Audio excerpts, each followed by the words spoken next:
जय श्री राम। मानस चर्चा। राम काज किन्हे बिनु मोहि कहाँ विश्राम। राम काज किन्हे बिनु मोहि कहाँ विश्राम। श्री जाम्बवान जी ने कहा, हे हनुमान, आप श्री जानकी जी का पता लगाकर उनका दर्शन करके उनका समाचार श्री राम जी को सुनाइए। यह वचन श्री हनुमान जी को बहुत अच्छा लगा। जामवंत के वचन सुहाए, सुनि हनुमंत हृदय अति भाए। श्री हनुमान जी सबको सादर प्रणाम करके एकदम विनम्रतापूर्वक जयघोष के साथ समुद्र तट पर एक सुंदर पर्वत था, उस पर चढ़कर बार बार श्री राम जी का स्मरण करके उस पर से कूदे। सिंधु तीर एक भूधर सुंदर, कौतुक कूद चढ़े ता ऊपर। सिंधु तीर एक भूधर सुंदर, कौतुक कूद चढ़े ता ऊपर। बार बार रघुवीर संभारी, तरक्यउ पवन तनय बल भारी। इसी सुंदर पर्वत से इस कांड का चरित्र प्रारंभ हो रहा है, अतः इस कांड का नाम सुंदर कांड है। श्री राम जी के अमोघ बाण की तरह श्री हनुमान जी ने प्रस्थान किया। जिमि अमोघ रघुपति कर बाना, जिमि अमोघ रघुपति कर बाना। एही भांति चलेउ हनुमाना। जिस पर्वत पर चढ़कर श्री हनुमान जी कूदे, उस पर्वत को श्री राम जी ने अपनी भुजाओं से संभाल लिया, जिससे वह नीचे न जा सके। यहां श्री राम जी का हाथ ही धनुष है, पर्वत प्रत्यंचा है। श्री जाम्बवान जी बाण छोड़ रहे हैं, श्री जामवंत जी बाण छोड़ रहे हैं। लक्ष्य है सीत ही देखी, कहो सुधि आई। और हनुमान जी बाण हैं। श्री वाल्मीकि रामायण भी बहुत ही सुंदर चित्रण किया है। आप वाल्मीकि रामायण को देखेंगे तो और भी आनंद आएगा। हनुमान जी ने कहा, हे समस्त वानर वीरों, मैं रावण द्वारा सुरक्षित नगरी में श्री राम जी द्वारा निर्मुक्त श्वसन विक्रम पवन के बाण की भांति जाऊंगा। वानरान वानर श्रेष्ठ इदम वचनम ब्रवीत।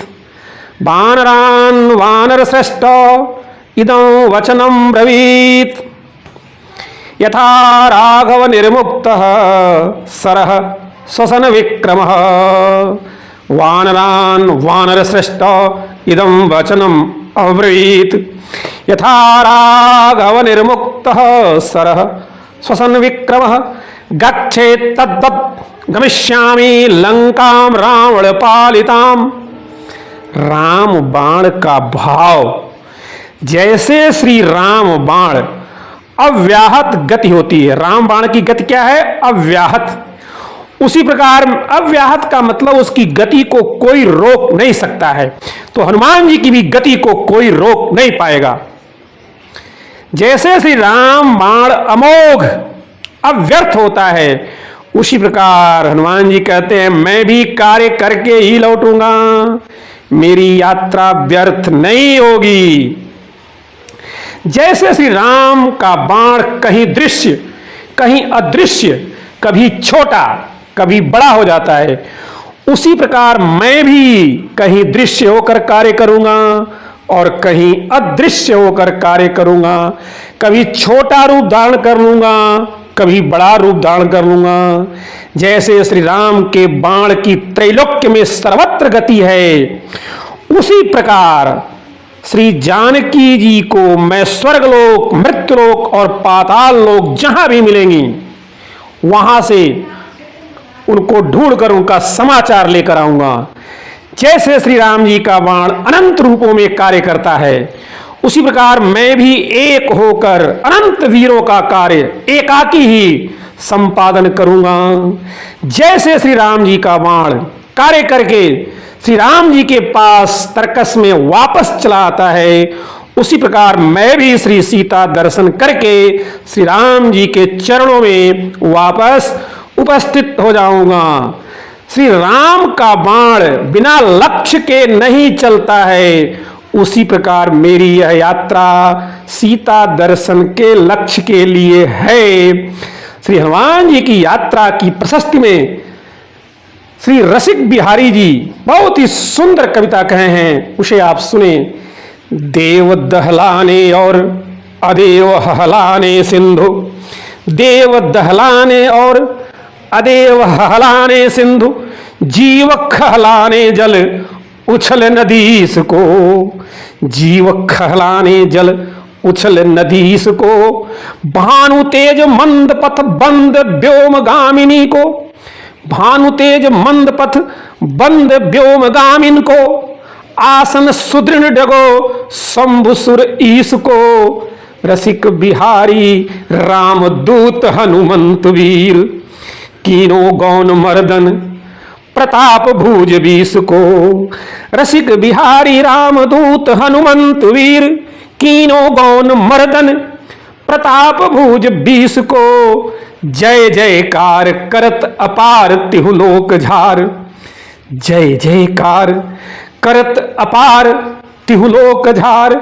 विक्रम पराक्रम निहार बर कीस को, विक्रम पराक्रम निहार बर कीस को, हेमगिरि कैधो है सपक्ष नभ कीनो गौन, हेमगिरि कैधो है सपक्ष नभ कीनो गौन, कई धो रथ त्याग प्रात सूरज सिधायो हैं, कई धो रथ त्याग प्रात सूरज सिधायो हैं, रसिक बिहारी परमेश्वर प्रत्यक्ष कई धो, रसिक बिहारी परमेश्वर प्रत्यक्ष कई दो, व्योम में विराट रूप प्रगति दिखायो हैं, व्योम में विराट रूप प्रगति दिखायो हैं, कई दो खगराज हरिकाज हेत चलो आज, कई दो खगराज हरिकाज हेतु चालो आज, कई दो रामचंद्र बाण विशिख चलायो हैं, कई दो रामचंद्र बाण विशिख चलायो हैं, कई धो हनुमान वीर परम उदंड चंड,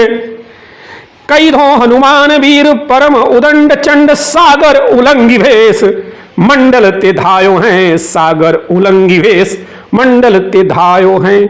श्री हनुमान जी आकाश में अपनी भुजाओं को फैलाकर चल रहे हैं। फैली हुई भुजाएं ऐसी प्रतीत होती हैं मानो किसी पर्वत शिखर से 5 फन वाले 2 सर्प निकल रहे हैं। श्री हनुमान जी का शरीर ही विशाल शैल है और उनकी भुजाएं ही सर्प हैं और उनकी 5 अंगुलियां सर्प के फण हैं। तस्यांबरौ बाहु ददृशाते प्रसारितौ, तस्यांबरौ बाहु ददृशाते प्रसारितौ, पर्वताग्राद निष्कान्तौ पंचस्याविव पन्नगौ, पर्वताग्राद निष्कान्तौ पंचस्या इव पन्नगौ। जिस समय हनुमान जी यात्रा कर रहे थे उस समय देवता गंधर्व चारण सब पुष्प वृष्टि करने लगे। श्री सूर्यदेव ने उन्हें ताप नहीं पहुंचाया, उनका मन प्रसन्न है कि आज मेरा शिष्य हनुमान राम कार्य करने के लिए जा रहा है। वायुदेव ने अपना वेग सुखद कर दिया, आज उनका पितृत्व धन्य धन्य कृतार्थ हो गया। दिव्य ऋषि मुनि स्तुति कर रहे हैं, देवता और गंधर्व अपनी वाणी को सफल करके श्री हनुमान जी की प्रशंसा गीत गा गा कर उत्साह संवर्धन भी कर रहे हैं।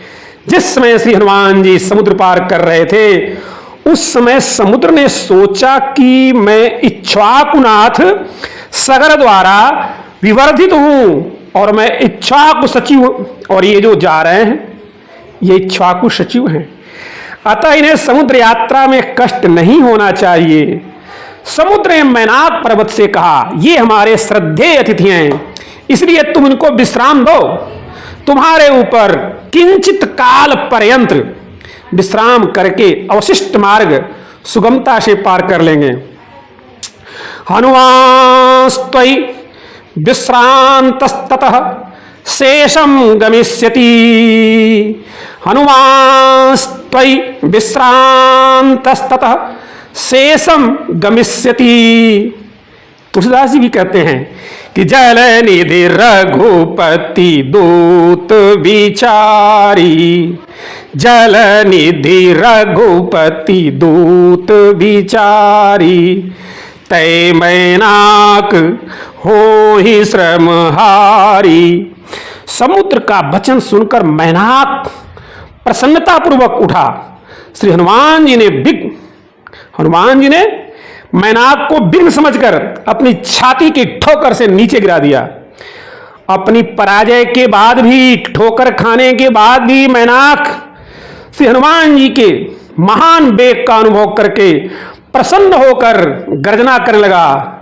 जिसके प्रति वात्सल्य भाव होता है उससे पराजित होकर भी सुख की अनुभूति होती है। मैनाक का हनुमान जी के प्रति वात्सल्य भाव है। इस सुखानुभूति के बाद मैनाक मनुष्य का रूप धारण करके अपने ही शिखर पर खड़ा होकर मन को प्रसन्न करने वाली वाणी में बोला, हे पुत्र, मुझे अपना पितृव्य चाचा समझो, मैं तुम्हारे पिता वायुदेव का मित्र हूं। पुत्रेति मधुरा वाणी मनः प्रहलादयन्निव, पितृभ्य चापि मां विद्धि सखाया मातरिश्वनः। पुत्रेति मधुरा वाणी मनः प्रहलादयन्निव, पितृभ्य चापि मां विद्धि सखायं मातरिश्वनः। हे वानरोत्तम, आप मुझ पर विश्राम करके आगे की यात्रा करें। समुद्र और मैं दोनों उपकृत हैं, हम कृतकृत्य हो जाएंगे, अतः हमारा सत्कार करना परम कर्तव्य है, क्योंकि उपकार के बदले प्रत्युपकार करना ही धर्म है, यही सनातन धर्म है। कृते च प्रतिकर्तव्यमशेष, कृते च प्रतिकर्तव्यमेष धर्म सनातनः, कृते च प्रतिकर्तव्यम एषः धर्मः सनातनः। तब श्री हनुमान जी ने विनय पूर्वक कहा, हे पितृकल्प मैनाक जी, आपका दर्शन करके मुझे प्रसन्नता हुई, मेरा आतिथ्य हो गया। आप अपने मन में दुखी न हो, किंवा मुझ पर कोप भी ना करें। मेरे जो कार्य का समय है वह मुझे शीघ्रता करने के लिए प्रेरित कर रहा है। यह दिन भी व्यतीत हो रहा है, मुझे लंका पहुंचकर आज ही कार्य आरंभ कर देना है, अतः मैं आपका स्वागत स्वीकार नहीं कर सकता हूं। हे चाचा श्री, मैंने अपने साथियों से प्रतिज्ञा की है कि बीच में विश्राम नहीं करूंगा। इसी कारण इस समय मैं आपकी और हितैषी समुद्र की आज्ञा पालन करने में असमर्थ हूं, इसलिए आप दोनों मुझे क्षमा करें, क्योंकि मैंने अपने साथियों से वादा किया है कि मैं राम काज किन्हे बिनु, मैं राम काज किए बिना विश्राम नहीं करूंगा। इस प्रकार कहकर अपने हाथ से मैनाक का स्पर्श करके हंसते हुए आकाश में ऊपर उठकर हनुमान जी चलने लगे। हनुमान तेहि परशा कर पुनि के न प्रणाम, हनुमान तेहि परशा कर पुनि कीन्ह प्रणाम। राम काज किन्हे बिनु मोहि कहाँ विश्राम, राम काज किन्हे बिनु मोहि कहाँ विश्राम। इसके बाद तो देवेंद्र ने सदा सदा के लिए ही मैनाक को अभय कर दिया और कहा कि हे मैनाक, मैं तुम पर बहुत प्रसन्न हूं, तुमने राम भक्त हनुमान का स्वागत किया, अतः हे सौम्य, मैं तुम्हें अभय दान देता हूं। तुम सुखपूर्वक जहां चाहो वहां जाओ, जहां चाहो वहां रहो। हिरण्यनाभ शैलेन्द्र परितुष्टोऽस्मि ते वृषम् अभयं ते प्रयच्छामि गच्छ सौम्य यथा सुखम। हिरण्यनाभ शैलेन्द्र परितुष्टोऽस्मि ते वृषम् अभयं ते प्रयच्छामि गच्छ सौम्य यथा सुखम। श्री राम भक्त की सेवा करने के प्रयास का फल, श्री राम भक्त की सेवा करने के प्रयास का फल शैलेंद्र मैनाक को तत्काल मिल गया। हमारे प्रभु श्री हनुमान जी की आगे की यात्रा आगे बढ़ी। जय श्री राम, जय हनुमान।